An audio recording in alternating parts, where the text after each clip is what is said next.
सहना भवतु सहनौ भुनक्तु सह वीर्यं करवावहै तेजस्विनावधीतमस्तु मा विद्विषावहै। ॐ शान्ति शान्ति शान्तिः। समस्तजनकल्याणे निरतं करुणामयं नमामि चिन्मयं देवं सद्गुरुं ब्रह्मविद्वरम्।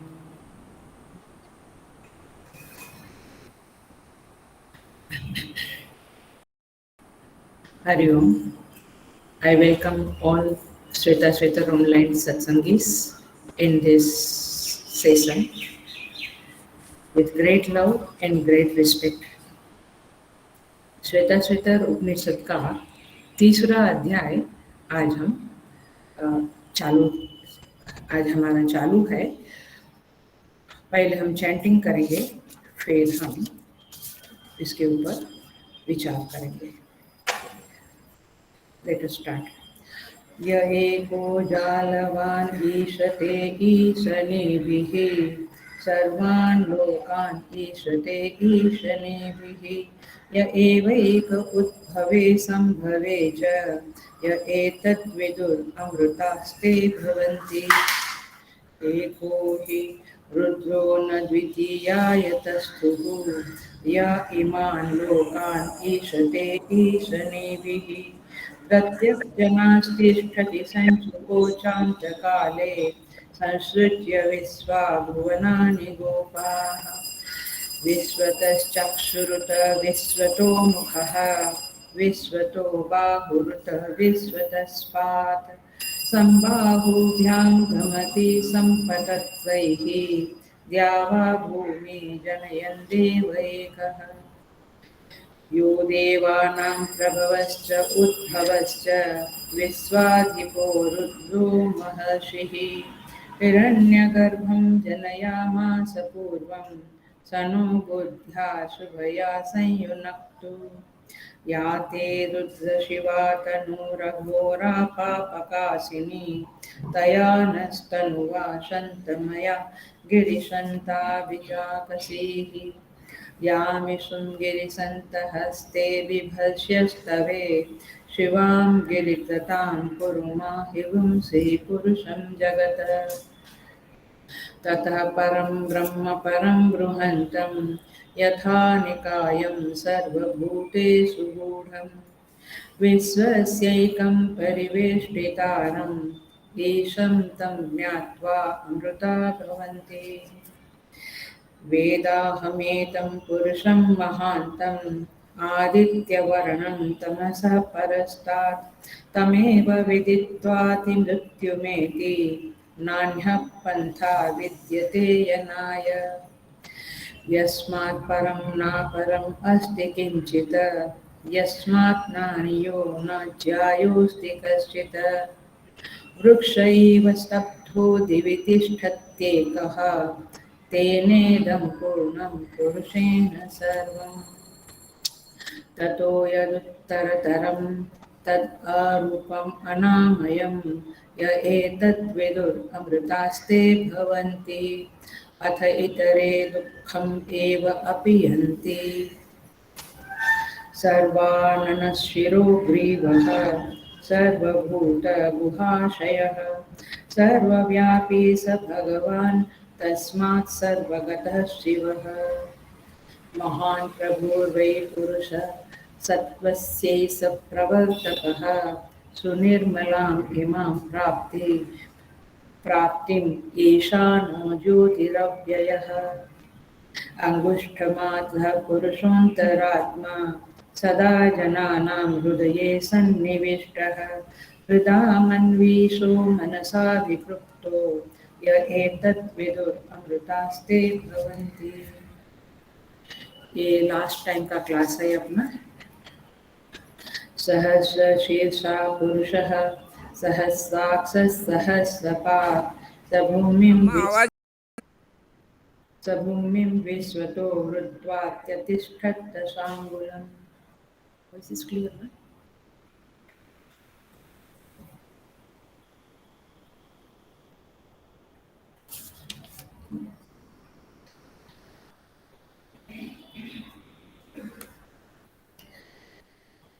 सो हमारा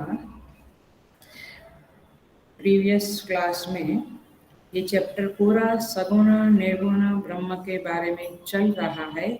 ये आपको याद होगा, सगुण ब्रह्म निर्गुण ब्रह्म।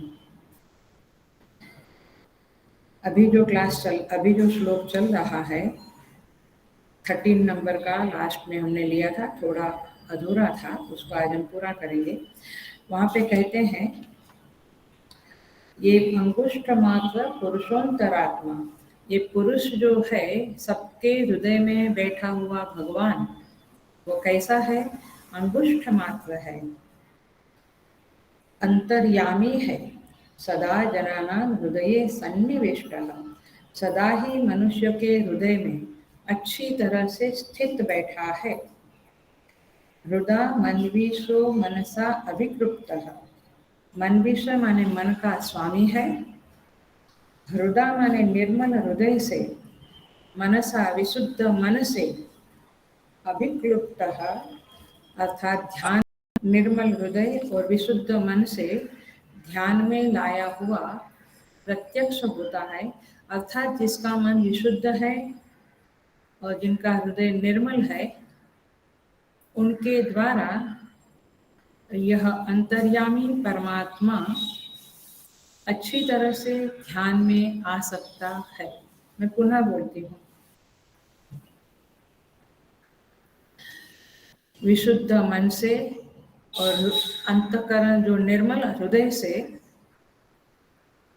जो लोग उनका ध्यान करते हैं, वे लोगों के ध्यान में यह परमात्मा स्पष्टतया प्रकट होता है। अर्थात वे उन्हें ध्यान में ला सकते हैं, चित्त में उनका आविर्भाव कर सकते हैं, ऐसा यहाँ पे कहा है। अर्थात the condition for bringing him into the meditation is pure heart. clear? जब हृदय निर्मल होगा तो परमात्मा ध्यान में आ सकता है।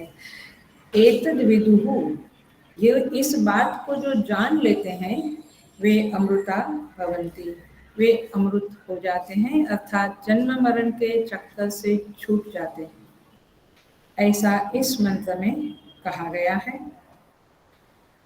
आगे का मंत्र भी ट्रांसलेशन कर लेते हैं। सहस्र शीर्षा पुरुषः, वह पुरुष, वह परमात्मा जो सर्वव्यापी है, जो सर्वत्र है, सबके हृदय में है, वह परमात्मा सहस्र शीर्षा, हजारों सिर वाला है, हजारों माने अनंत, सहस्राक्ष, उनकी आंखें अनंत आंखें हैं, सहस्रपाद, और हजारों हजारों पैर वाला, अनंत पैर वाला है। भूमि विश्वतो वृत्वा, भूमि माने जगत, वह समस्त जगत को सब ओर से घेर कर, आप मेरे शब्दों के साथ चलना, अपने माइंड में उस परमात्मा को प्रकट करना और मेरे शब्दों के साथ साथ चलना। वह समस्त जगत को सब ओर से घेर कर अत्यतिष्ठत दशांगुलम, दशांगुलम अति तिष्ठति, अतिष्ठत, दशांगुलम अति अतिष्ठत, संधि अलग कर रही हूँ। नाभि से 10 अंगुल ऊपर, अर्थात जो आध्यात्मिक हृदय है, उस हृदय में स्थित है। बड़ा कंफ्यूजिंग है, कहाँ है वो?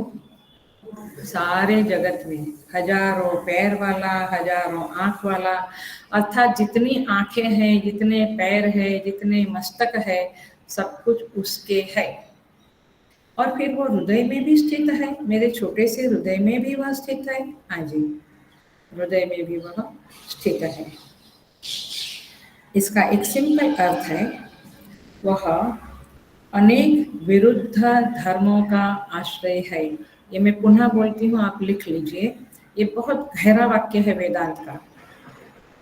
परमात्मा के बारे में आपको यदि कुछ नहीं समझता है, कुछ समझता है, बट ये वाक्य लिख लें। वह परमात्मा अनेक विरुद्ध धर्मों का आश्रय है। ये इसका अर्थ होता है। अब हम जाएंगे पिछले क्लास में, पिछले नहीं।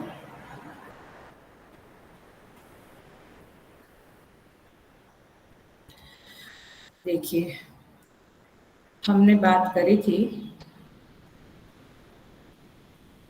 कि शुद्ध हृदय से और शुद्ध मन से वह परमात्मा ध्यान में आता है। ये बात पक्की हो गई? Is it very clear? ठीक है। अब ये शुद्ध हृदय कब होगा अपना? कितना जप करने से, कितनी पूजा करने से? ऐसे नहीं, उस तप जप पूजा का फल जब प्रकट होगा, तब कहा जाएगा कि आपका हृदय अब शुद्ध हो गया है। तो क्या जप तप का फल है? जप तप का फल है आपके चित्त में भक्ति का उदय हुआ है। हम ऐसे तो अपने को भक्त कहलाते हैं, हम भगवान के बड़े भक्त हैं, लेकिन थोड़ा सा समझे। मैंने पिछले क्लासेस में कहा था कि भक्ति 3 प्रकार की होती है। रिफ्रेश करती हूँ। पहली वैदिक भक्ति, दूसरी रागात्मिका भक्ति, और तीसरी पराभक्ति। ठीक है, ये 3 प्रकार की भक्ति होती है।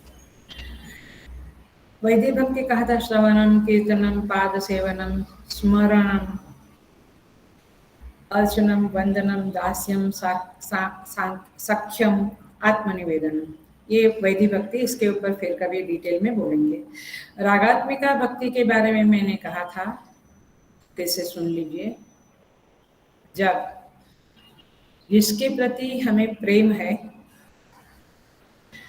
यदि उसकी याद गहराई में बार बार कंटिन्यूअस आती है, सतत चलती है, और उसका ध्यान चित्त में बार बार होता है, तब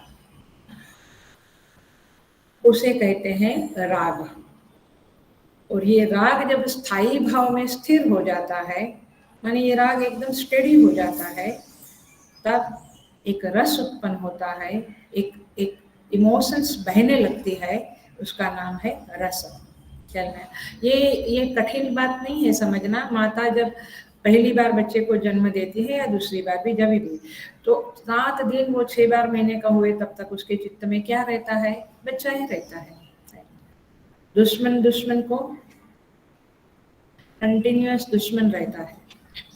तो इस तरह से ये राग है, और उससे रस उत्पन्न होता है।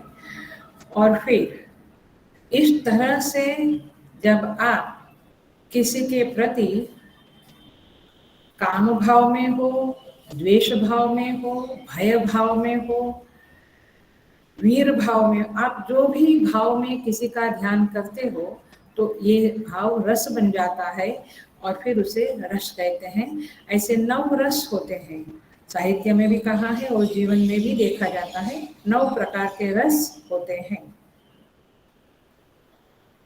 तो ये हुई संसार के रस की बात। ऐसे ही जब परमात्मा का ध्यान निरंतर होने लगे, तो हम आधा घंटा बैठते हैं, बट आधी मिनट भी क्या होता नहीं, ध्यान किधर किधर जाता है। वही बात है, ध्यान इधर उधर जाता है, उसके बदले परमात्मा में यदि स्थिर हो जावे, उनकी निरंतर याद बनी रहे चित्त में।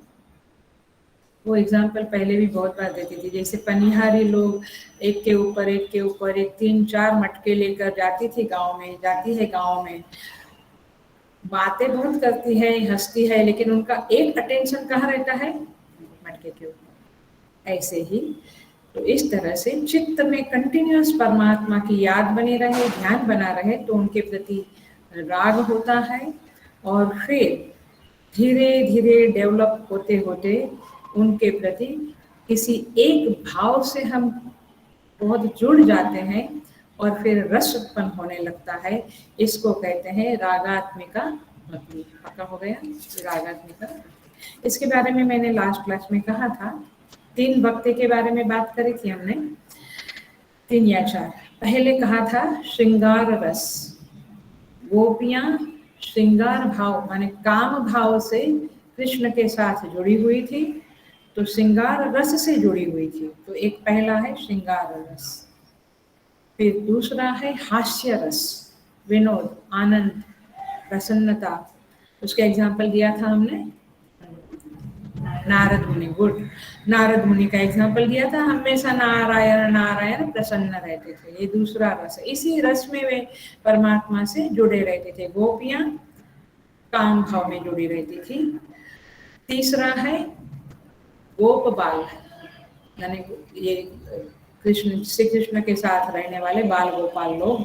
वे करुणा रस का एग्जाम्पल है, क्योंकि वे बड़े दयनीय हो गए। बड़ी दया आती थी कि ये लोग अभी कृष्ण उनसे दूर चले गए, तो ये करुणा भाव में रहते थे और भगवान को याद करते थे। सो इस तरह से 3 भाव हुआ। चौथी बात मैंने यह करी थी, रिफ्रेश कर रही हूँ पिछला, क्योंकि अधूरा छूट गया था। हमने ये बात करी थी, इफ यू रिमेम्बर, जिसका जो स्वभाव होता है वो दूसरे के भाव का परवाह नहीं करता है। अर्थात अग्नि का स्वभाव जलाना है, तो अग्नि दूसरे ने अनजाने में हाथ लगाया या जानबूझकर अग्नि को छुआ, प्रेम से छुआ, मूर्खता से छुआ, द्वेष से छुआ, ये नहीं देखती है। वो क्या करती है? जला देती है। वैसे परमात्मा का ध्यान, जैसे अग्नि का धर्म है जलाना, हेलो ध्यान से सुनना, अग्नि का स्वभाव है जलाना, वैसे परमात्मा के ध्यान का स्वभाव है हमारे पापों को जला देना।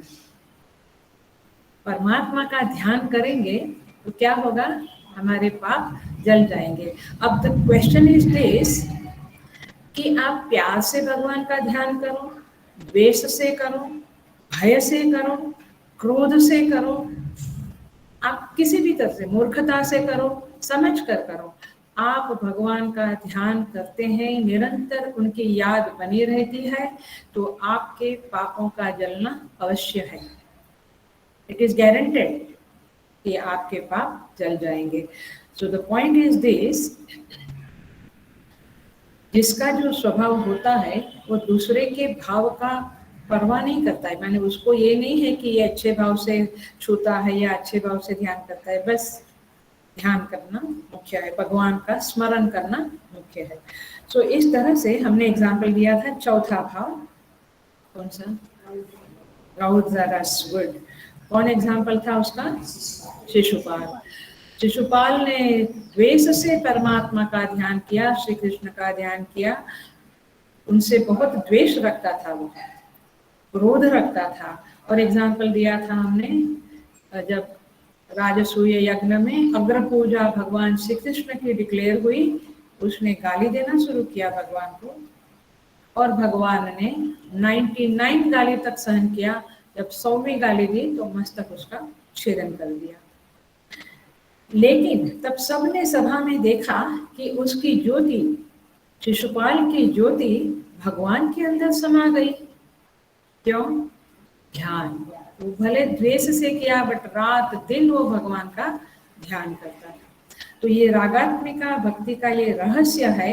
9 रस आज पूरा करेंगे हम।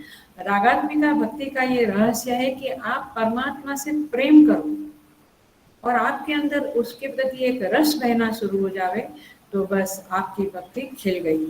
तो वैधि भक्ति जो है, श्रवणम कीर्तनम, वो इसीलिए है कि आप रागात्मिका भक्ति में स्थित हो गए, आ जावे। तो इस तरह से पांचवा हमने कहा था वीर रस, उसमें एग्जाम्पल दिया था भीष्म पितामह का। भीष्म पितामह शूरवीर थे और उन्होंने, आपको याद ही है, प्रतिज्ञा किया था कि श्री कृष्ण भगवान ने जो प्रतिज्ञा किया था कि मैं निशस्त्र युद्ध में रहूंगा, मैं शस्त्र के साथ नहीं लड़ूंगा। लेकिन भीष्म पितामह ने कहा कि मैं आपकी प्रतिज्ञा को भंग करवाऊंगा। और आखिर में उन्होंने अर्जुन पे ऐसे बाण मारना शुरू किया, श्री घमासान युद्ध किया। श्री कृष्ण भगवान रथ का पहिया हाथ में लेकर चक्र की तरह उसको लेकर दौड़े और फिर भीष्म ने धनुष रख दिया। बोला भगवान बस आपका प्रतिज्ञा भंग हुआ। बट आपने प्रतिज्ञा भंग क्यों किया? भगवान कहते हैं अहम भक्त पराधीन, मैं भक्तों के पराधीन हूँ, तुम्हारी प्रतिज्ञा का मैं पालन होने दूंगा, मेरी प्रतिज्ञा तो मैं तोड़ दूंगा। तो इसीलिए न में भक्त प्रणश्यति वाला जो श्लोक है वो ऐसा ही है। तो तात्पर्य ये है पांचवा वीर रस। आई थिंक यहाँ तक हमने किया था, राइट। छठा रस है भयानक रस। सिक्स्थ रस कौन सा है? भयानक।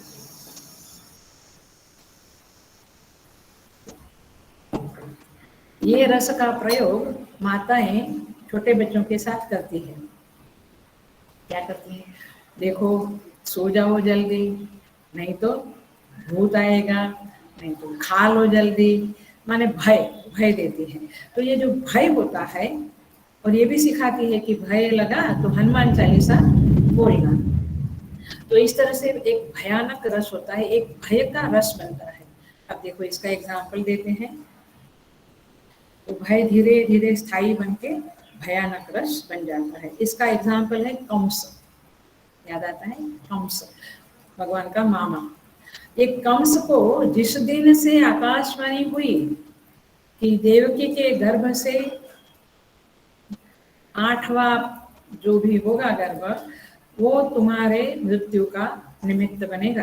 तो जिस दिन से आकाशवाणी हुई, कंस महाराज अखंड भय में रहने लगे। उसको वहां पे कहते हैं आसीना संवितिष्ठना गुंजाना पर्यटना चिंतन। सोते उठते जागते बैठते खाते पीते कंस को क्या ये दिखता था? कृष्ण का चेहरा दिखता था, मैंने इमेजिन दिखता था। उसको कंटिन्यूअस भय रहता था कि इसका 8वां गर्भ मुझे मारेगा, मेरी मृत्यु का कारण बनेगा। तो इस तरह से वहां लिखते हैं श्रीमद् भागवत जी में अपश्यत तन्मयम जगत, मैंने पूरे जगत को वो तन्मय होकर कृष्ण को ही देखता था। ये तो कृष्ण नहीं होगा, ये तो कृष्ण, अर्थात उसको भयंकर भय लगता था। तो ये भय के कारण वो श्री कृष्ण का स्मरण करता था। You getting the point? आप कुछ भी भाव रखो, लेकिन अखंड स्मरण करो, अखंड ध्यान करो, फिर देखो परमात्मा के साथ आप एक रूप हो सकते हो।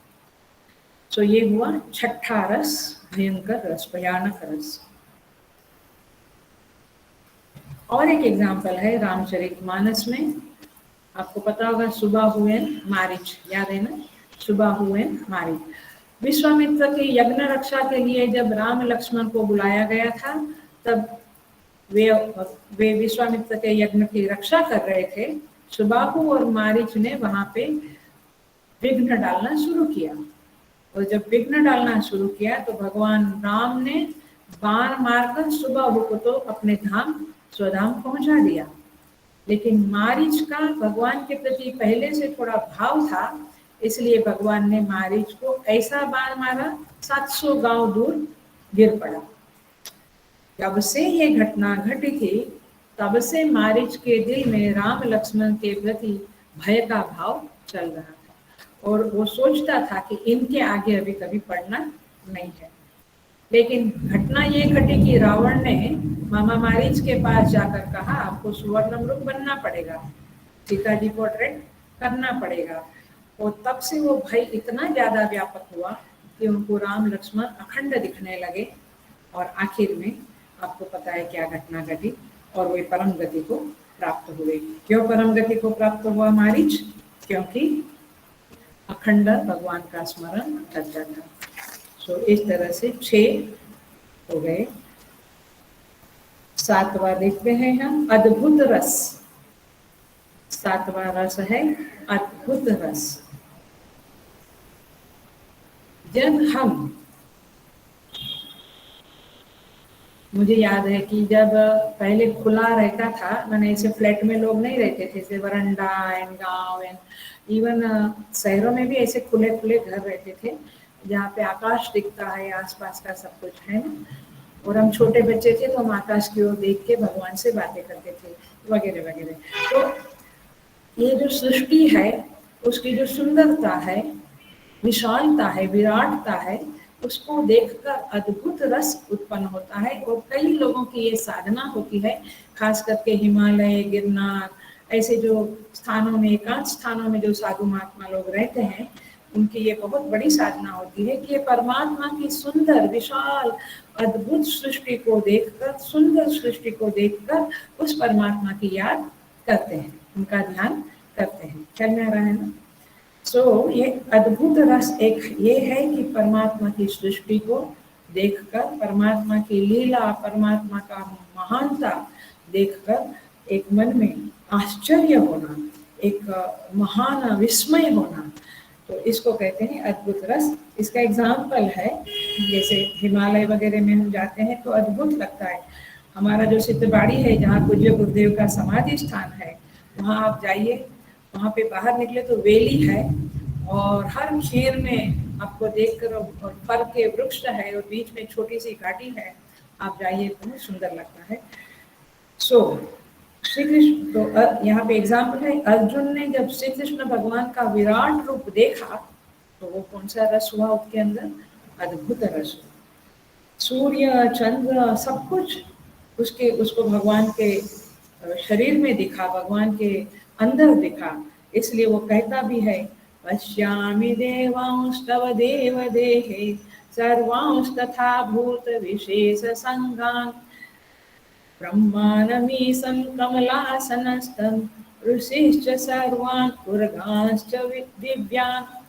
कहता है अर्जुन, हे भगवान, आपके शरीर में मैं ऋषि, मुनि, ब्रह्मा, विष्णु, महेश, सूर्य, चंद्र, नाग, सर्प सब कुछ देख रहा हूँ। और वो बड़ा विस्मय हो जाता है, उसको बड़ा आश्चर्य होता है। तो वो जो रस के साथ वो जुड़ गया, यानी वो जो एक मेमोरी बन गई उसकी, वो जो एक घटना उसने देख ली, तो उसके कारण वो अद्भुत रस से परमात्मा के साथ जुड़ गया। वैसे तो वो जुड़ा ही था, बट ये उसका अद्भुत रस था। इसलिए वहाँ पे लिखते हैं गीता जी में, ये 11वें अध्याय का मंत्र है, श्लोक है, ततः स विस्मयाविष्टः हृष्टरोमा धनंजयः। कहते हैं ये धनंजय के शरीर में कंपन होने लगा, उसके रोमांच होने लगा, रोम खड़े हो गए। प्रणम्य शिरसा देवं कृतांजलिरभासत। और फिर वो प्रणम्य, उसने प्रणाम किया और भगवान को कहा, क्या कहा? सखेति मत्वा प्रसभं युदुक्तं, हे कृष्ण हे यादव हे सखेति अजानता महिमानं तवेदं मया प्रमादात् येन वापि यच्चावः साथमसत्कृतोऽसि विहारशय्यासन भोजनेषु एकोऽथवाप्यच्युत तत्समक्षं तत्क्षामये त्वाम् अहमप्रमेयम्। वो कहता है, प्रभु अजानता महिमानं तवेदम, आपके इस महिमा को जानता नहीं था, इसलिए मैं भोजन, सैया, बोलना, चलना, हंसना, उस समय में आपके साथ जो अभिनय किया है, क्योंकि उसको पता नहीं था ऐसे भगवान है, तो इसलिए तत्क्षामये त्वाम् अहम अप्रमेयम, हे अप्रमेयम। अप्रमेयम माने जिनको जाना नहीं जा सकता है, ऐसे हे श्री कृष्ण तत्क्षामये, आप मुझे क्षमा करें। तो इस तरह से अद्भुत रस से भी हम जीव, हम साधक परमात्मा के साथ जुड़ सकते हैं। ये हुआ 7वां। 8वां रस है विभत्स रस। 8वां रस है विभत्स रस। तो आप समझ रहे हैं, ये रस जब उत्पन्न होता है तो जैसे किसी को मूवी देखने का रस है, किसी को पीने का रस है, रात होती है तो सिगारेट पीने का और कुछ पीने का, ऐसे एक एक रस होते हैं, किसी किसी का नॉवेल पढ़ने का, माने एक एक रस होते हैं, उस रस से वो उस पदार्थ के साथ जुड़ जाते हैं। वैसे परमात्मा के साथ जब हम अद्भुत रस से जुड़ेंगे तो ये है सातवां अद्भुत रस, ये है रागात्मिका भक्ति। केवल 2 घंटा भजन कर लिया, 1 घंटा सुबह 1 घंटा शाम, या थोड़ा जब तक कर लिया और हम कहें कि हमारी भक्ति बहुत स्ट्रांग है, नहीं, जब तक ये रस उत्पन्न नहीं हुआ रागात्मिका भक्ति नहीं हुई है। सो 8वां है विभत्स रस, देखते हैं। विभत्स का अर्थ होता है एक प्रकार की उपरामता, कुछ गंदा देखकर हम कहते हैं वहां वापस नहीं देखना है, उपरामता, विड्रॉल। विभत्स माने घृणा, एक प्रकार का नफरत, ऐसा एक विभत्स रस होता है। सो जब हम संसार के पदार्थों से, और ये सारे रस हम अनुभव करते हैं, प्लीज रिमेम्बर, सारे रस हम कभी ना कभी अनुभव करते हैं, we are not in a strong, और इसीलिए हमारी रागात्मिका भक्ति नहीं बनती है। तो देखो, जब हम संसार से बहुत प्रेम करते हैं, काफी पदार्थों से प्रेम करते हैं, और जब उनकी तरफ से स्वार्थ की गंध आने लगती है, दुर्गंध आने लगती है, तब हमारा मन उन ये वैराग्य नहीं है, हेलो, ये वैराग्य नहीं है। वैराग्य और उपरांता में फर्क है। वैराग्य जब होगा, जब भी होगा आपके अंदर, तो विचार के द्वारा होगा, विवेक का ही परिणाम वैराग्य है, ध्यान रखना। जब विवेक के द्वारा संसार दुखमय महसूस होगा तब वैराग्य होगा, बट संसार के पदार्थों के द्वारा स्वास्थ्य के कारण धक्का लगता है हमें, वो वैराग्य नहीं है। Don't misunderstand, please be very careful about that, क्योंकि हम तो अपना कुछ भी मान लेते हैं, कैसा भी। सो ये संसार से जो धक्का लगने पर जो हमें विभत्सता, उपरांता आती है, नफरत होती है, घृणा होती है, ये विभत्स रस है। और फिर जब ऐसा होता है, फिर हम परमात्मा से जुड़ जाते हैं। इसका क्लासिक एग्जाम्पल है राजा भर्तृहरि, उनकी गुफाएं अभी भी है गुजरात साइड में। उनकी पत्नी का नाम था पिंगला, सुनी होगी कहानी आपने, पिंगला। राजा भर्तृहरि अपनी पत्नी को बहुत प्रेम, रानी को बहुत प्रेम करते थे, अतिशय प्रेम करते थे। एक बार क्या हुआ, कुछ महान यज्ञ कराया, और यज्ञ में पंडित ने कोई फल दिया राजा को, यज्ञ की पूर्णाहुति के बाद, और कहा कि ये फल, हे राजन, आप ये फल खाइएगा और आप अमर हो जाएंगे। अब राजा ने ले लिया प्रसाद रूप में। अब राजा सोचने लगा, मैं अमर हुआ, लेकिन पिंगला जल्दी मृत्यु हो गई, माने समय आने पर पिंगला की मृत्यु हो गई, तो मैं अमर होके क्या करूंगा, क्योंकि पिंगला के बिना तो मेरा जीवन है ही नहीं। तो मैं ऐसा करता हूँ, ये फल पिंगला को दे देता हूँ। उसने फल पिंगला को दे दिया। अब पिंगला का प्रेम राजा से नहीं था, उसका प्रेम कोतवाल से था। उसने वह फल कोतवाल को दिया। उसने सोचा मैं क्या करूं, मुझे जिससे प्रेम है उसको दे दो, कोतवाल को दिया। अब कोतवाल का पिंगला महारानी से कोई प्रेम नहीं था, उसका प्रेम था नगर की एक वेश्या, नगर वधू बोलते हैं, वेश्या के साथ था। उसने जाकर उस वेश्या को वह फल दे दिया। अब समझ गया। अब वो वेश्या सोचती है, आखिर मैं दुराचार करती हूँ, ये जन्म जल्दी खत्म हुए, मैं अमर बनूंगी तो दुराचार का कोई अंत नहीं होगा। ये तो मेरा राज्य के राजा जो धर्मात्मा है, उन्हीं को ये फल शोभा देता है, ही डिजर्व्स दिस फल। तो वो जाकर राजा को वो फल दिया। अब राजा चमक गया, सारी घटना खुल गई उनके आंखों के सामने, और उन्हें पिंगला के प्रति और संसार के प्रति अत्यंत उपरामता आई, नफरत, घृणा हो गई, और फिर उनका मन पलट गया। उन्होंने जंगल का रास्ता लिया, राजपाट छोड़ दिया, और जंगल में जाकर बहुत साधना तपस्या की। और इसलिए भर्तृहरि महाराज का नीति शतक, उनका वैराग्य शतक, उनके काफी सारे ग्रंथ है जो हमारे आश्रम में पढ़े जाते हैं, अथवा आपको पता भी होगा, फेमस ग्रंथ है। नीति शतक उनका बहुत फेमस है, जो राज्य की नीति वगैरह सब कुछ बताता है। इस तरह से विभत्स रस है जिसके कारण भगवान से आदमी जुड़ जाता है। ये न केन प्रकारेण मन कृष्णे निवेशये, ये मुख्य बात है। किसी भी तरह से आप कृष्ण में अथवा परमात्मा में मन लगाओ, ये मुख्य बात है।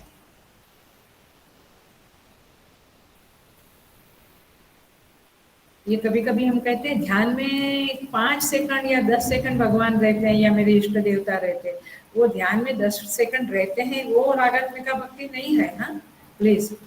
रागात्मिका भक्ति है अखंड। और वो भी वहां पर भी प्रेम है ऐसा नहीं समझना, वो आपका तपस्या के फलस्वरूप वो झलक झलक दिखती है, बट आपका बहुत प्रेम है भगवान से, ऐसी बात नहीं है। वो प्रेम तो तब कहा जाएगा जब वे मुझे अखंड याद आवे, माने हर क्षण हर कार्य में हर पदार्थ में उनका स्मरण हो जावे, ये है प्रेम, रागात्मिका भक्ति। 9वां रस है, 9 रस है साहित्य में, आपने समझा जाना होगा 9 रस है। तो 9वां रस है, ये सारे रस हमारे हृदय में आते जाते रहते हैं संसार के प्रति। कोई भक्त है तो परमात्मा के प्रति ये 9 रस में से किसी किसी रस से वो जुड़ जाते हैं। जैसे मेरा प्रेम रस से जुड़ गई, कोई दास्य रस से जुड़ता है, शांत रस से जुड़ता है। तो 9वां रस है शांत रस। अब देखिए, ये जो शांत रस है ये किसके जीवन में आता है? ये केवल और केवल विवेकी साधक के हृदय में ये रस आता है। जो विवेकी पुरुष है अथवा स्त्री है, जो भी, उसके हृदय में ये रस आता है। संसार में जरा जान लेना, एक अलग शब्द बोल रही हूँ और वेदांत के संदर्भ में नहीं बोल रही हूँ। संसार में 2 प्रकार के जीव होते हैं, माने हमारी 2 कैटेगरी है। एक है दृष्टा और दूसरा है उपद्रष्टा। 2 प्रकार के जीव है। वेदांत वाला टर्मिनोलॉजी नहीं यूज करना, ये वेदांत का टेक्निकल वर्ड नहीं यूज कर रही हूँ मैं, सामान्यतया समझाने के लिए बोल रही हूँ। एक है दृष्टा, दूसरा है उपद्रष्टा। अब जो दृष्टा है वो देखता है संसार को, वो देखता है, कुछ भी सोचता है, कुछ भी मान लेता है। जैसे सर्प के ऊपर रज्जु मान लिया, भ्रांति दर्शन हो गया। लेकिन उपद्रष्टा माने समीप से देखने वाला, दृष्टा माने केवल देखने वाला, उपद्रष्टा माने समीप से देखने वाला। तो हम लोग कौन है? स्वयं ही स्वयं को पूछे कि अपन कौन है, दृष्टा है कि उपद्रष्टा है?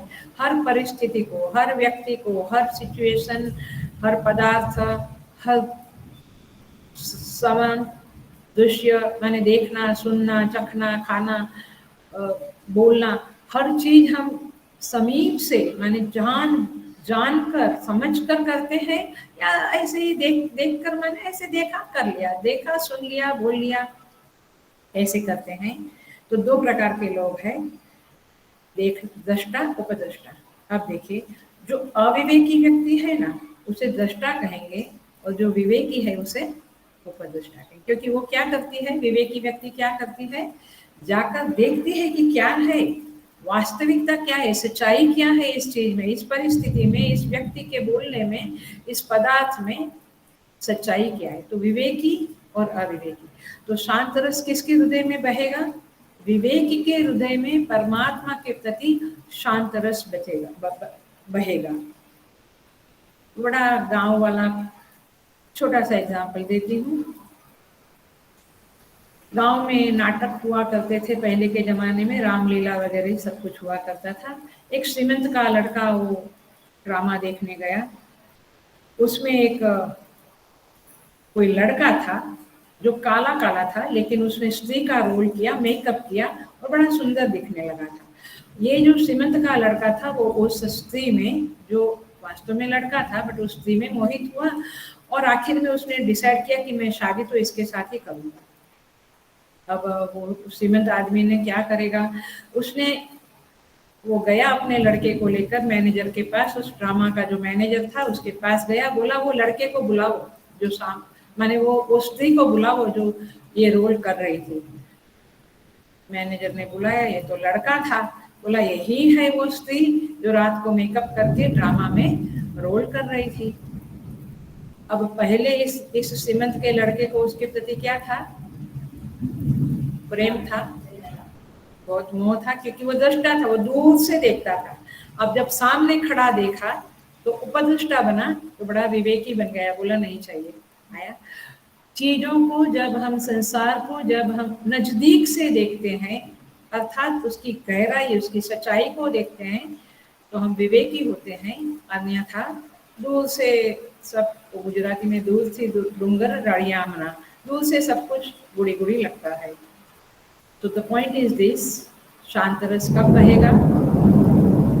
जब आप विवेकी बनेंगे, तब आपके जीवन में शांत रस बहेगा। तो इस तरह से ये 9 रस के द्वारा हम परमात्मा के प्रति अपनी भक्ति कर सकते हैं, बता सकते हैं, जुड़ सकते हैं। काम रस के द्वारा, हास्य रस के द्वारा, करुणा रस, रौद्र रस, फिर वीर रस, भयानक रस, अद्भुत रस, विभत्स रस, शांत रस।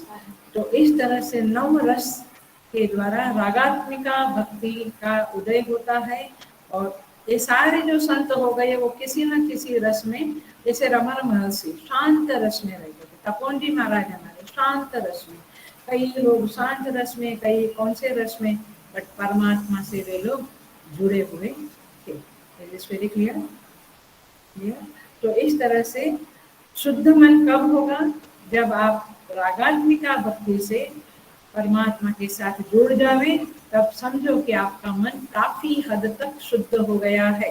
वैधि भक्ति जो श्रवणम कीर्तनम है, वो उपाय है, वो नवधा भक्ति से आप परमात्मा के साथ जुड़ने के लिए मन को शुद्ध कर रहे हैं, and you are purifying your mind by doing vaidhi भक्ति। बट जब आपका मन शुद्ध होता है, आप रागात्मिका भक्ति से परमात्मा से जुड़ जाते हैं, और उसके बाद आती है पराभक्ति। लेकिन हम देखते हैं आगे का श्लोक जो है हमारा, उसमें हम प्रवेश कर जाते हैं। सहस्रशीर्षा पुरुषः सहस्राक्ष सहस्रपात् भूमिं विश्वतो वृत्वा अत्यतिष्ठत् दशांगुलम्। वह परम पुरुष हजारों सिर वाला, हजारों पैर वाला, हजारों आंखों वाला है, और वह समस्त जगत को सब ओर से घेर कर अपने हृदय में रहता है। नाभि के 10 अंगुल ऊपर हृदय में निवास करता है, सबके अंदर स्थित रहता है। ये श्लोक जो है, ये मंत्र जो है, उसका जो मर्म है वो यह है कि परमात्मा विरुद्ध धर्मों का आश्रय वाला है। क्या बोला मैंने? विरुद्ध धर्मों का आश्रय वाला है, अर्थात वह, उसके अंदर विरुद्ध धर्म है, इसीलिए ये अनेक उपाधियों वाला है, फिर भी वह अपने आप में स्थित है। मैं उसके ऊपर बोलती हूँ अभी, लेकिन एक रेफरेंस दे देती हूँ। ईशावास्य उपनिषद को देखिए आप। ईशावास्य उपनिषद में मंत्र है, तदेजति तन्नैजति तद्दूरे तदु अन्तिके तदन्तरस्य सर्वस्य तदु सर्वस्य अस्य बाह्यतः। तद एजति तद न एजति, वो परमात्मा कैसा है? देखो, विरुद्ध स्वभाव की बात करती हूँ, विरुद्ध धर्मों के आश्रय की बात करती हूँ। तद एजति तद न एजति, ईशावास्य श्रुति कहती है वो परमात्मा चलता है, एजति माने चलता है, न एजति माने नहीं चलता है। अरे डबल डबल बोलते हैं। यस, क्योंकि परमात्मा तो सर्वत्र व्यापक है, उसमें कोई क्रिया नहीं है, लेकिन उसमें कोई क्रिया नहीं है, लेकिन सारी क्रियाओं का वो आश्रय है। वो जिस जिस उपाधि वाला होता है, उस उपाधि के जरिए उसका धर्म कहा जाता है। माने किसी कोई उपाधि चल रही है तो परमात्मा उसका अधिष्ठान है, तो कहा जाएगा कि वो चल रहा है। कोई उपाधि स्थिर है तो कहा जाएगा कि वह स्थिर है। तो इस तरह से तद एजति तद न एजति तद दूरे तद्वंति के, वो बहुत दूर भी है और बहुत अंदर भी है। अरे ऐसा कैसे? यस, ऐसा ही है। विरुद्ध धर्मों का आश्रय वाला है। तदंतरस्य सर्वस्य तनु सर्वस्य बाह्यतः, वो सबके अंदर भी है, सबके बाहर भी है। तो ऐसा परमात्मा इतना इजी नहीं है कि हम भगवान को जान ले, वेदांत सीखे बिना नहीं जान पाएंगे। सो ये परमात्मा के बारे में बात है। हम थोड़ा सा देखते हैं कि ये थोड़ा वेदांत आ गया है। सो अभी काफी हमने भक्ति की बातें करी, थोड़ा वेदांत देख लेते हैं। तो देखिए, यह परमात्मा जो है वो सहस्र शीर्षा सहस्राक्ष वगैरह वगैरह श्रुति ने कहा। तो अभी हम देखेंगे कि आखिर में वह है क्या, आखिर में उसका स्वरूप कैसा है। तो देखिए, श्रुति कहती है, उपनिषद की श्रुति कहती है, यह परमात्मा और आत्मा, जिसे हम मेरी आत्मा बोलते हैं, राइट। यह आत्मा और परमात्मा में अभेद है, आत्मा और परमात्मा में अभेद है।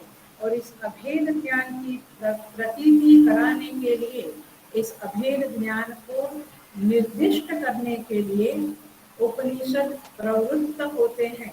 सारे उपनिषद इस अभेद ज्ञान को सूचित करने के लिए ही प्रवृत्त हुए हैं।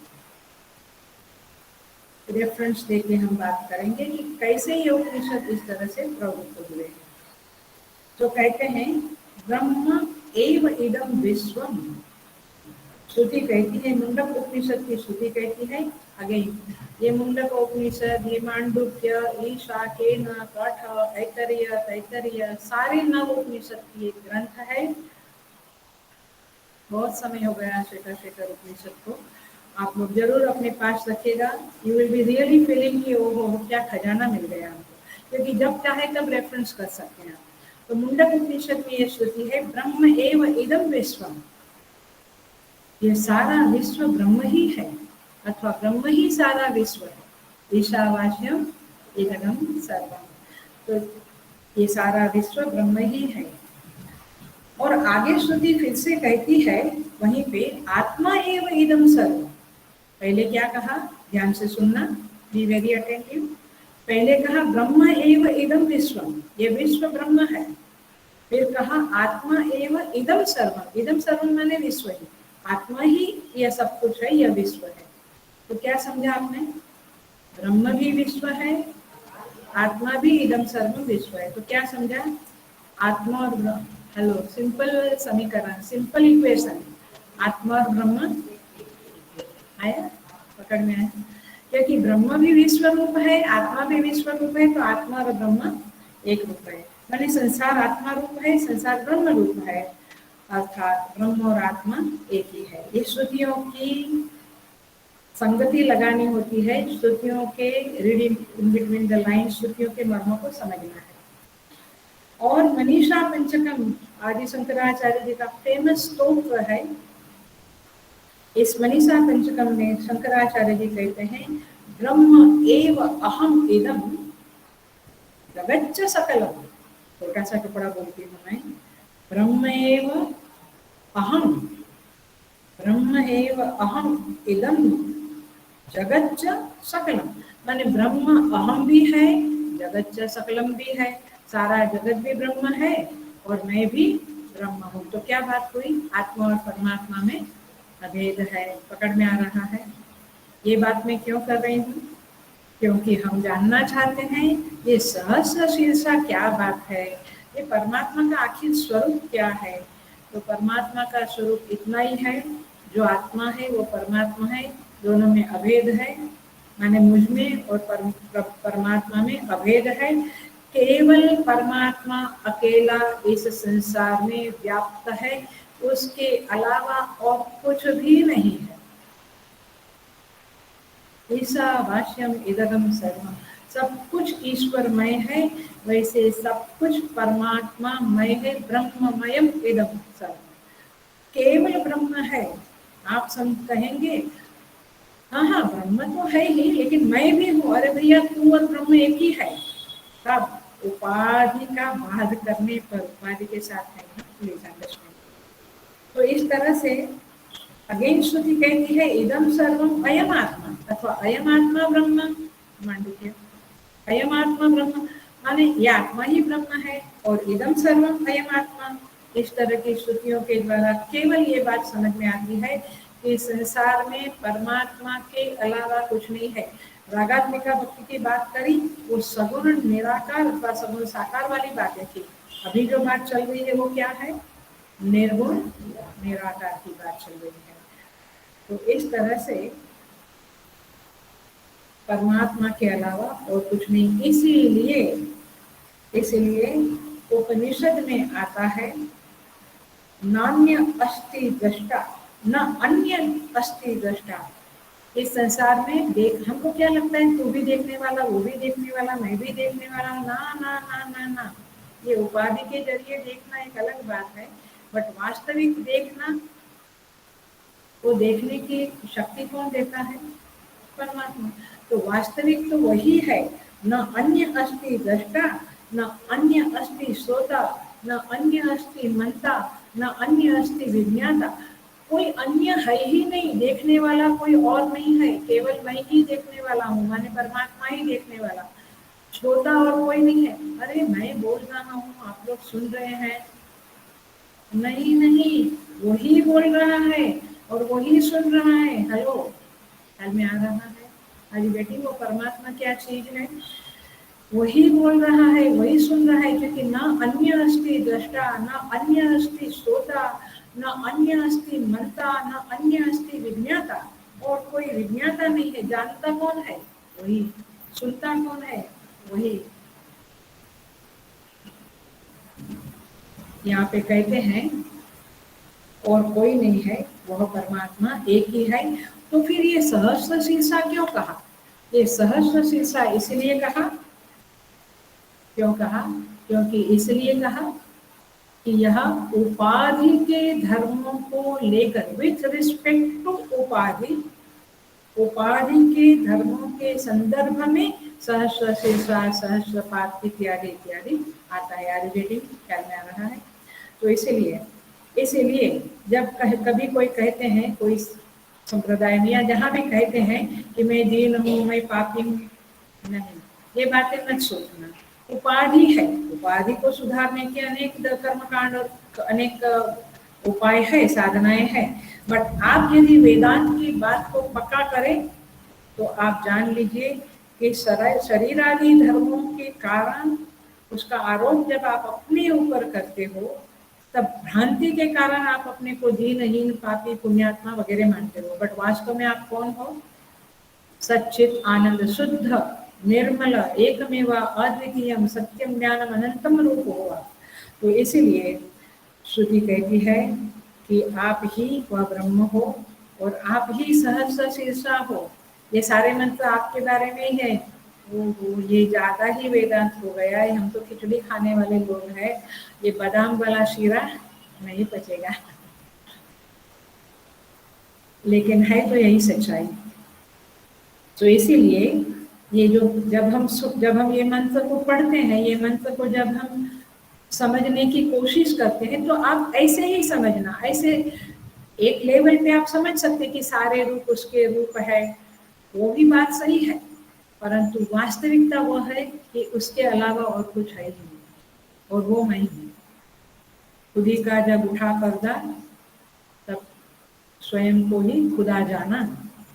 तो इसीलिए खुदी का मैंने अहंकार का, जीवत्व का पर्दा उठा, तो जिसे समझता था मैं बंदा, उसी को खुद खुदा जाना। इसीलिए श्रुति माता बृहदारण्यक उपनिषद में आगे कहते हैं अन्य असौ अन्य असौ अन्य असौ अन्य अहम अस्मि इति, अन्य असौ अन्य अहम अस्मि इति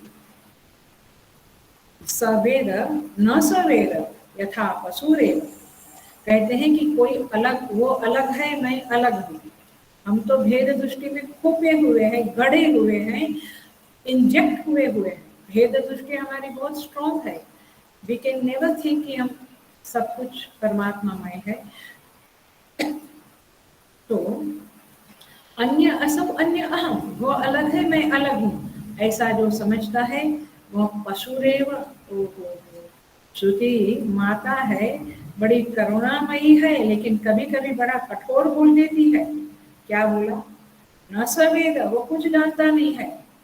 स पशुरेव यथा पशुरेव, जैसे पशु कुछ जानता नहीं है, पशु को कुछ समझता नहीं है। मैं कौन हूँ, दूसरा कौन है, मैंने पशु में कोई अभेद बुद्धि होने का कोई संभावना नहीं है। तो जैसा पशु अन्य अन्य को अन्य से डरता है, माने उसमें भेद बुद्धि स्ट्रॉन्ग है, वैसे अज्ञानी मनुष्य में भेद बुद्धि स्ट्रॉन्ग है।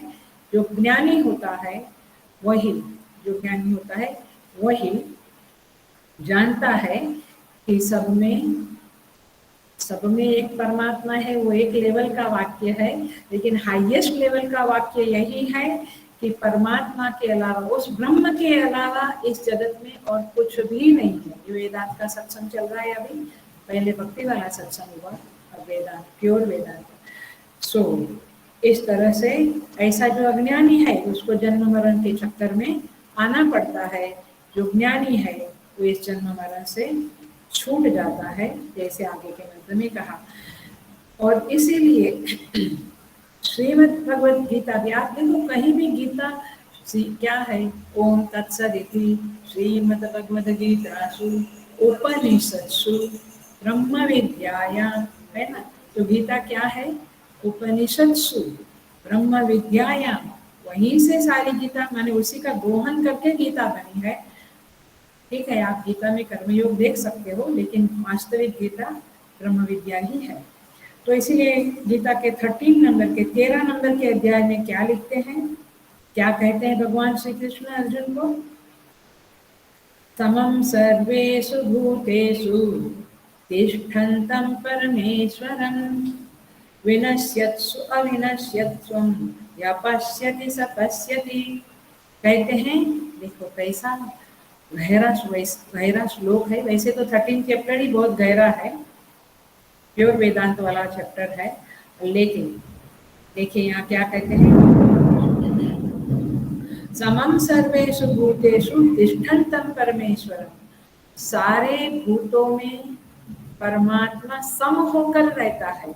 सम होकर माने ऐसा नहीं गरीब में गरीब होकर रहता है, दीन में दीन होकर, पापी में पापी होकर, वो समम बिल्कुल सम होकर रहता है। माने जैसा है वैसा सभी में अलिप्त होकर रहता है। तिष्ठन्तं परमेश्वरम सर्वभूतेषु, सारे भूतों में वह सम होकर रहता है। इसलिए निर्दोषम ही समम ब्रह्म तस्मात् ब्रह्मणे ते स्थितः। कौन?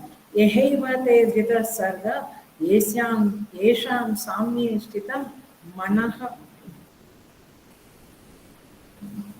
7वें अध्याय में यहैव ते जितः सर्ग, उन्होंने दुनिया जीत ली है जिनका मन समता में स्थिर हो गया है, और इसीलिए वे ब्रह्म में स्थित हो गए हैं। क्यों? क्योंकि ब्रह्म सम का नाम है। सम माने इक्वल, समता, अर्थात कि एक ही वह है, वह एक ही सारे भूतों में विराजमान है। सब हृदय में, सबके हृदय में विराजमान है। बार बार कहती हूँ, कभी तो उनके साथ दोस्ती करो, कभी 5 मिनट वो अंदर जो बैठा है उसके साथ हरिओम करो, उसके साथ बात करो। ऐसे तो हम बात करते हैं, लेकिन हम हमेशा हमारे पूजा घर में या हमारे जो इष्ट देव है जो बाहर में ऐसा समझते हुए बात करते हैं, है ना। कभी हृदय में बैठा है, तब तो आपको लगेगा कि यार ये तो छोड़ता ही नहीं, ये तो अखंड बैठा है, यस वो अखंड बैठा है, तो वही हमारी रक्षा करता है, ध्यान करता है।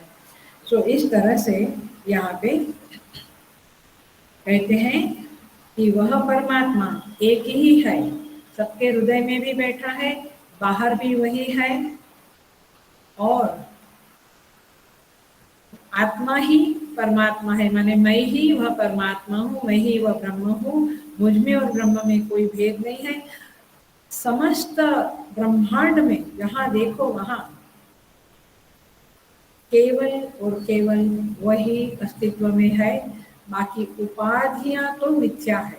उपाधियां दिखती है वो भेद दृष्टि से दिखती है।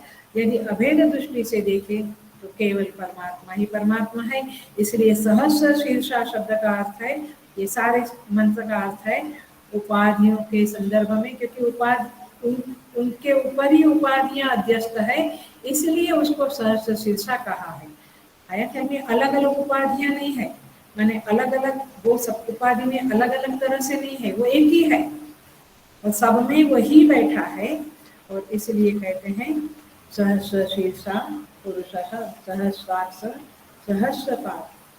आगे कहते हैं, थोड़ा सा देख लेते हैं। सो पुरुष एवेदं सर्वं यद्भूतं यच्च भव्यम् उतामृतत्वस्येषानः यदन्नेनातिरूहति। आवाज सुनाई दे रहा है ना? कहते हैं 15वां मंत्र शुरू कर देते हैं, थोड़ा लेकर फिर बंद करेंगे। यहाँ पे 7 बजे बंद करेंगे। यहाँ पे कहते हैं यद भूतम यच्च भव्यम। मैं खाली कनेक्शन दे देती हूँ। यद भूतम माने जो पहले था, यद भव्यम माने जो आगे होगा, माने ये जो जीव पहले था, हम लोग पहले थे, हम आगे भी होंगे। पुरुष एव इदम सर्वम, लेकिन वह परमात्मा ही है, वह आत्म तत्व ही है, वही तत्व है जो पहले था आगे होगा।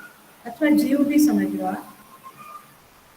उत अमृतत्वस्य ईशानः, और यह जो है वह मोक्ष का स्वामी है। अमृतत्व माने मोक्ष का स्वामी है। यह अन्नेन अतिरोहति, और वह अन्न से बढ़ता है। कभी इस समय में यह अन्नेन अतिरोहति, वो पहले था आगे होगा, इस समय में भी है और अन्न के द्वारा बढ़ता है। माने हम लोग अन्न के द्वारा बढ़ते हैं, हम पहले भी थे, हम आगे भी रहेंगे। If you don't get the मोक्ष प्रोवाइडेड, कंडीशन इज दैट। तो यहाँ पे कहते हैं वो पुरुष एव इदम सर्वम, माने ये वाक्य इंपॉर्टेंट है, वो सब कुछ पुरुष ही है। माने हम सब कुछ वो पुरुष माने परमात्मा। पुरुषयनात् पुरुषः, जो हृदय में सो रहा है, निश्चेष्ट होकर बैठा है, वो पुरुष। ये सब कुछ पुरुष ही है।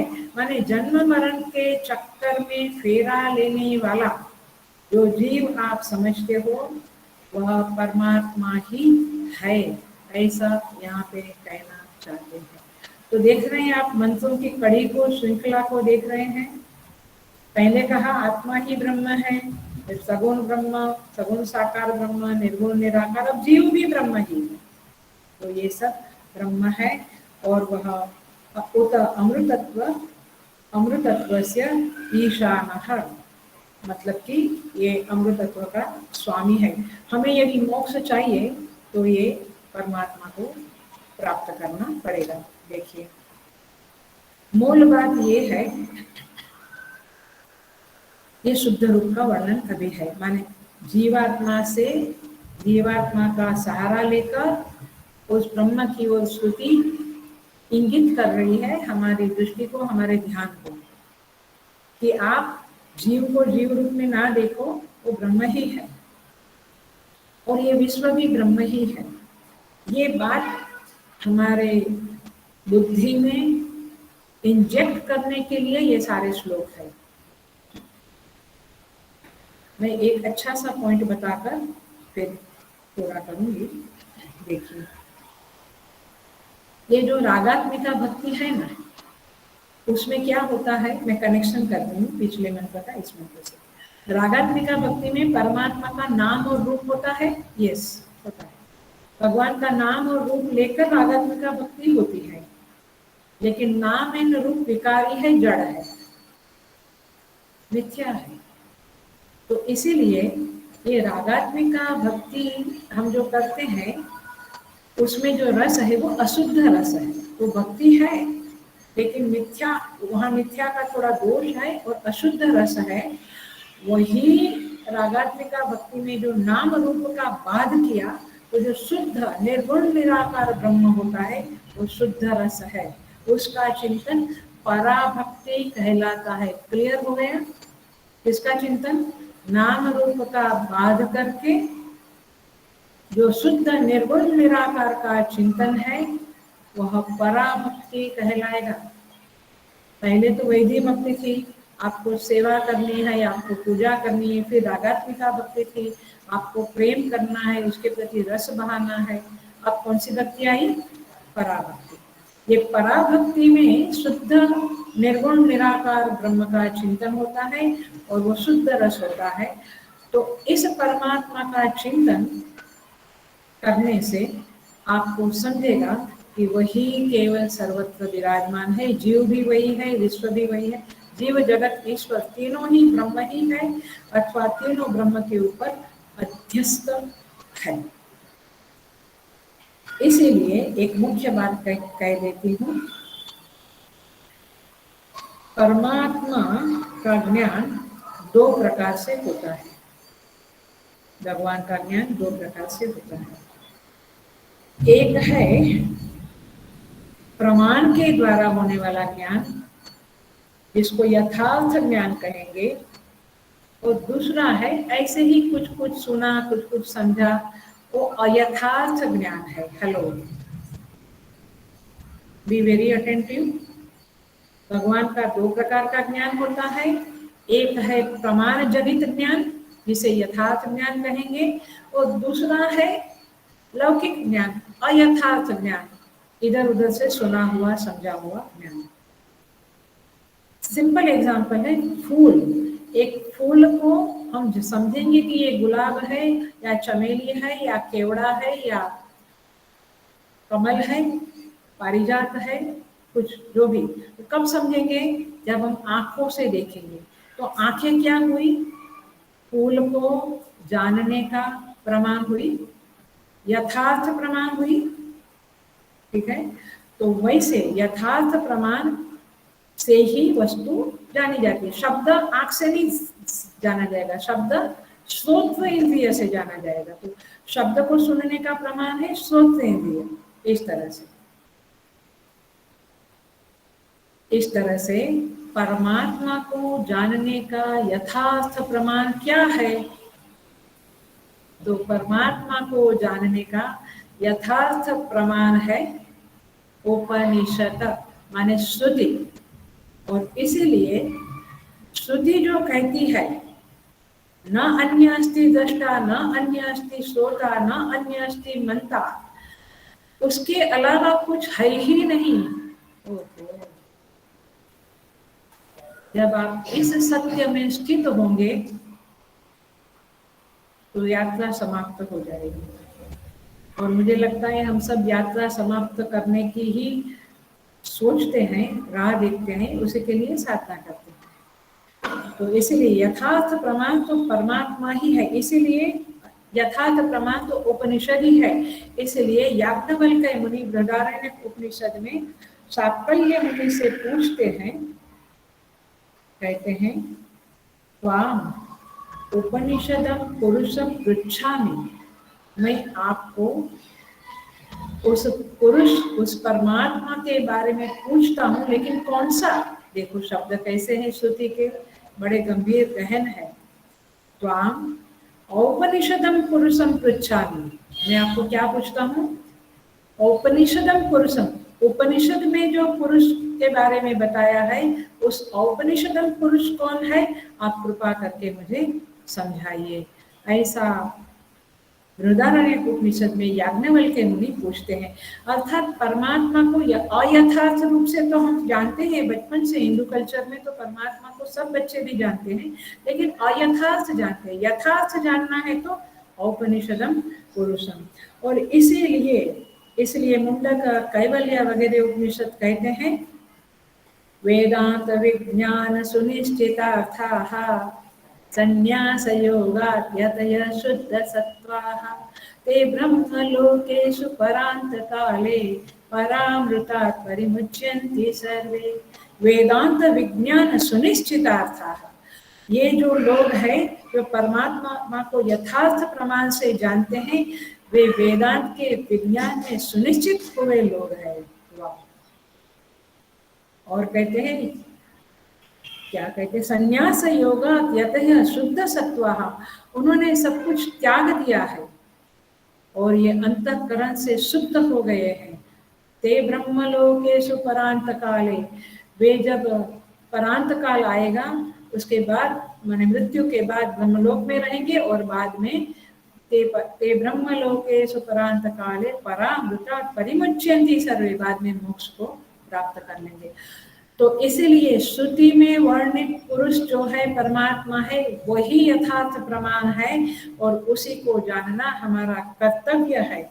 और इसीलिए जो लोग उसे जान लेते हैं, श्रुति कहती है, वे लोग कैसे जानते हैं, क्षीरम क्षीरे यथा क्षिप्तम तैलम तेले जलम जले तथा एव उपाधि विलये ब्रह्मैव ब्रह्म विद स्वयं। कहते जैसा पानी पानी में मिक्स हो जाता है, दूध दूध में, तेल तेल में, वैसे वह आत्मा परमात्मा में मिल जाता है। और कब, जब उसकी उपाधि का विलय हो जाता है, उपाधि मिथ्या रूप में उसको दिख जाती है, तब वह औपनिषद पुरुष को प्राप्त हो जाता है, अर्थात वो स्वयं के आत्मा को ही वह उस ब्रह्म रूप में जान लेता है। ब्रह्मविद ब्रह्मैव भवति। तो इस तरह से इस मंत्र में, ये 15वें मंत्र में कहा है कि वही पुरुष है जो जीव है, जो आता जाता है, जन्म मरण के चक्कर में घूमता है, अन्न से बढ़ता है, विश्व रूप है, इदम सर्वम है, सहस्र शीर्षा है, लेकिन है कौन? वो वही पुरुष है जो सर्वत्र उपाधियों के द्वारा जाना जाता है और सबके हृदय में विराजमान है। तो इस तरह से यहाँ पे हमने ये मंत्र को देखा। आगे के मंत्र को अगले क्लास में देखेंगे। Hari Om, thank you so much. ओम पूर्णमदः पूर्णमिदं पूर्णात् पूर्णमुदच्यते पूर्णस्य पूर्णमादाय पूर्णमेवावशिष्यते। ओम शांति शांति शांति। हरि ओम। श्री गुरुभ्यो नमः। हरि हरि ओम। हरि ओम।